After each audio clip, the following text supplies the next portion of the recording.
Haya, tunaendelea na sehemu ya pili ya kuhemea vitu ambavyo vinaweza vikakaa muda mrefu kwa wale watu ambao tunaishi hali ya kawaida au hali ya chini. Kitu kingine ni viazi, lakini hivi viazi ni vile ambavyo vinaitwa kwa lugha ya matobo, yani vinaitwa matobongwa kwa watu ambao wanaishi wametokea labda Tabora, Mwanza, wanavielewa hivi vitu. Hivi ni viazi ambavyo vimechemshwa afu vikakaushwa.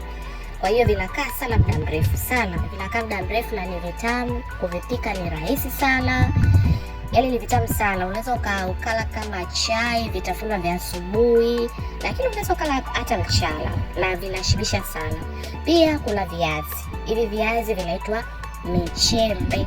Kwa Wasukuma wanaelewa, inasaidia sana, inakaa muda mrefu. Yaani jamani, haya matoboro na michembe inaweza ikakaa hata mwaka, hata miaka miwili. Kwa hiyo ina save na ni bei rahisi sana. Pia tuna kitu kingine ambayo ni dried fruit.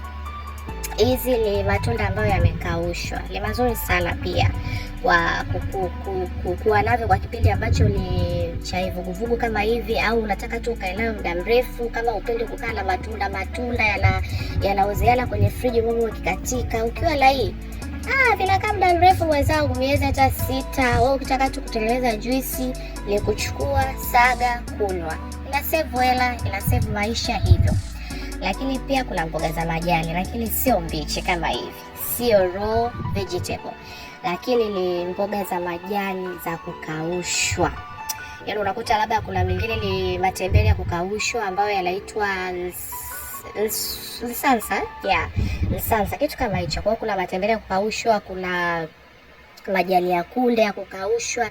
Ni mboga yoyote ambayo imekaushwa inakuwa kavu. Kwa hiyo inakaa muda mrefu zaidi ya miaka miwili, miezi 6, 8 hivyo. Na uzuri siku hizi kibongo bwana, watu wengi bwana wanatengeneza hivi vitu, wanauza. Unakuta vikopo kama hivyo 10,000 hivyo 15,000, wengine 5,000.